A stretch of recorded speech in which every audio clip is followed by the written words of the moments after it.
Good evening, everyone. Welcome to my channel. I'm Satlani's collaboration. I hope आप सभी लोग बहुत इंजॉय कर रहे होंगे गणेश चतुर्थी के लिए और बहुत सारे लड्डू भी खा रहे होंगे। सो चलिए लड्डू को थोड़ा सा पचाने के लिए हम ज्योग्राफी का एक चैप्टर पढ़ लेते हैं, रिसोर्सेज एंड डेवलपमेंट। इसके अंदर हम इंट्रोडक्शन पढ़ेंगे, land and pattern in India के बारे में पढ़ेंगे और उसकी डायग्राम्स के बारे में पढ़ेंगे। Resource planning in India with diagram, resource planning in India के बारे में पढ़ेंगे और उसके डायग्राम के बारे में पढ़ेंगे। So let's come to the first point, introduction. Develop resources are quite the opposite, we take years to develop. हमें डेवलप कोई भी रिसोर्स को डेवलप करने के लिए बहुत सारे साल लग जाते हैं, ठीक है। जैसे कि पानी, फ्यूल, मिनरल्स, प्लांट्स, एनिमल्स, ये हम लोग को ज़रूरत हो आज के टाइम पर बहुत ज़रूरी है। अगर ये उस टाइम पर मतलब कि बहुत सारे साल पहले अगर ये डेवलप नहीं हुए होते तो आज हमें ये सब चीज़ें नहीं मिल रही होती, ठीक है। तो ये रिसोर्स का क्या हो गया, एक डेवलपमेंट हो गया। Then land and pattern in India, हमारी लैंड और इंडिया के पैटर्न किस टाइप का है उसके बारे में पढ़ेंगे। Total graphical area of India is 3.28 million square kilometre. जो भी हमारे जियोग्राफिकल एरिया है इंडिया का वो है 3.28 मिलियन स्क्वायर मीटर का जियोग्राफिकल एरिया है, ठीक है। The land under permanent pasture has also decrease, जो इसके अंदर का जो पास्चर है मतलब कि कुछ ऐसे हिस्से हैं उनको क्या किया गया है, डिक्रीज कर दिया गया है, उस लैंड से, उस जमीन से हटा दिया गया है। Fallow and left without cultivation for 1 or less than 1 agricultural year.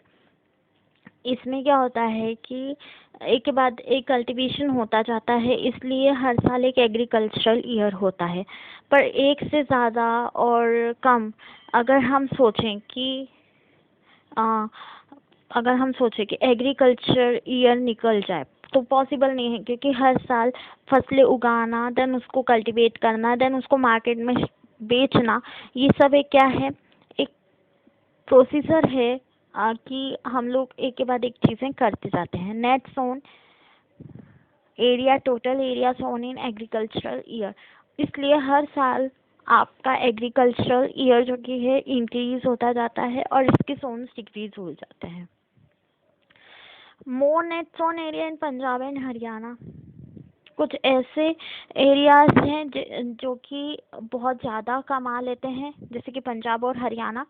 Punjab और हरियाणा ये दो ऐसे एरियाज हैं इंडिया के जो अगर एक साल एग्रीकल्चर से कोई फ़ायदा हुआ ही नहीं है तो उन्हें कोई दिक्कत नहीं होगी। उन्हें दिक्कत इस चीज़ से हो जाएगी कि हाँ उनका नेट नहीं बढ़ा है लेकिन उनकी सोर्सेस बढ़ चुकी हैं, और सोर्सेस बढ़ने के लिए उनके पास इतना जो मटेरियल है उतना सफिशिएंट होता है। National forest policy in India in 1952। 1952 में नेशनल फॉरेस्ट पॉलिसी बनी थी, इसलिए कि अगर हम लोग पेड़ काटते जाएंगे तो हमें खाने को मिलेगा क्या, ठीक है। क्योंकि पेड़ों की वजह से बारिश होती है और अगर बारिश नहीं होगी तो हमारी फसलें नहीं उगेंगी और फसलें नहीं उगेंगी तो हम खाएंगे क्या, ठीक है। तो ये इसके बारे में 1952 में एक पॉलिसी बनी थी कि अगर आप लोग, यही सब चीज़ें समझाने के लिए एक पॉलिसी बन गई थी कि अगर आप लोग जितने फॉरेस्ट काटेंगे इंडिया के उतने फॉरेस्ट से आप लोगों को नुकसान हो जाएगा और आपको उतना ज़्यादा जो है कल्टीवेशन नहीं मिल पाएगा, ठीक है। तो चलिए एक डायग्राम के थ्रू मैं आप लोगों को समझाती हूँ क्या बोलना चाह रही थी। देखिए जो आपको ब्लू वाला पार्ट दिख रहा है दैट मीन्स ये 8.04% क्या है, हमारा फॉरेस्ट है, ठीक है।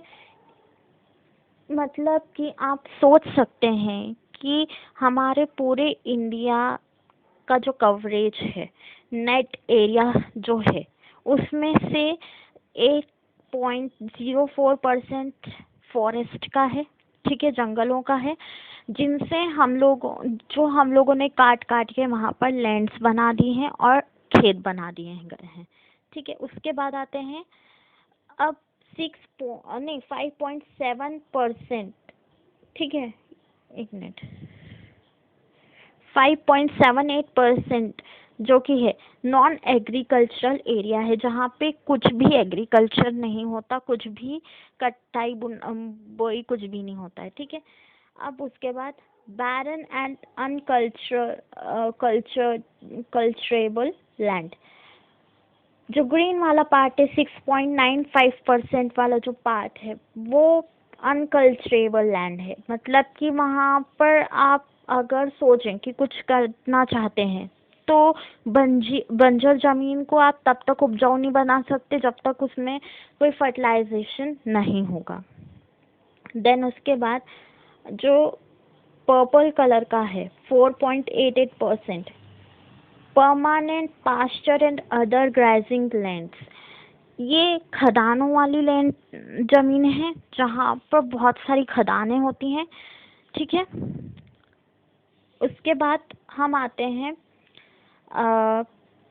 एक तो उसमें काला वाला पार्ट है land under miscellaneous tree crops and groves. इसमें कुछ ऐसा का पार्ट है जो बाकी सारा पार्ट है, जैसे कि फसलों और जो भी बाकी सारी चीज़ें होती हैं उनके लिए। देन कल्चरेबल वेस्टलैंड 11.17% जो कि है ये चीज़ है आपकी, मतलब कि एक तरीके से कल्चरेबल वेस्टलैंड है।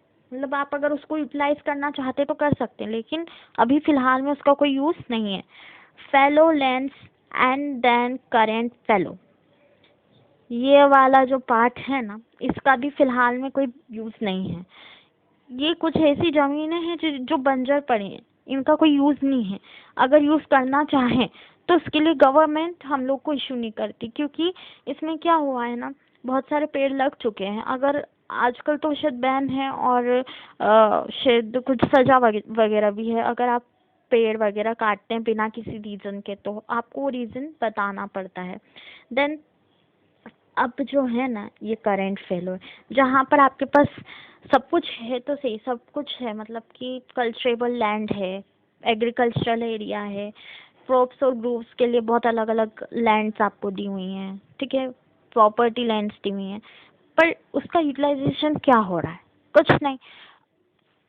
कुछ ऐसी ग्रूव्स वाली एरियाज अभी भी खदानों वाली जो एरियाज हैं वो अभी भी बंजर पड़ी हुई हैं। अगर अगर हम उसे अभी बंजर ज़मीन को अगर उपजाऊ बनाना चाहते तो उसमें फर्टिलाइजेशन तो होना पड़ेगा ना, उसको फर्टाइल होना पड़ेगा, लेकिन वो फर्टाइल नहीं है तो आप कुछ भी नहीं कर सकते। Then resource planning in India, अब रिसोर्सेज के लिए इंडिया की क्या प्लानिंग है उसके बारे में बताना चाहूँगी। Identification and inventory of resources across the region of the country, मतलब हर चीज़ को आइडेंटिफाई करने के बाद, उसका इन्वेंशन करने के बाद कोई एक रिसोर्स उत्पन्न होता है, देन वो हमारी कंट्री के रीजन से जुड़ जाता है। Evolving a planning structure adopt with appropriate technology, मतलब हर चीज़ के लिए टेक्नोलॉजी का यूज़ हो रहा है।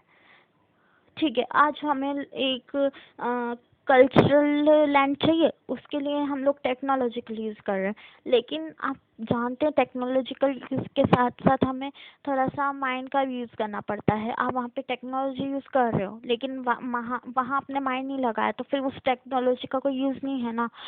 तो वही चीज़ है, matching the resource development plan with overall national development plans. ऐसे रिसोर्सेज डेवलपमेंट प्लान्स बनाने पड़ते हैं जो कि पूरे के पूरे नेशनल डेवलपमेंट प्लान्स से मैच कर रहे हूँ। रिसोर्स डेवलपमेंट प्लान को नेशनल डेवलपमेंट प्लान से मैच करना चाहिए। ठीक है, तब जाके रिसोर्स प्लानिंग होगी इंडिया की। देखते हैं इसका डायग्राम, देखिए इसके डायग्राम में है एक्सप्लॉइटेशन। सबसे ज़्यादा अगर कोई आगे बढ़ेगा ना तो सबसे पहले उसको एक्सप्लॉइट किया जाएगा, उसको हर तरीके से टॉर्चर करने की कोशिश की जाएगी। देन अनइक्वल डिस्ट्रीब्यूशन, उसके बाद अगर उसको एक्सप्लॉइट ना भी किया जाए तो उसको डिस्ट्रीब्यूशन उतना नहीं मिल पाएगा, उसको डिस्ट्रीब्यूट नहीं किया जाएगा उतना।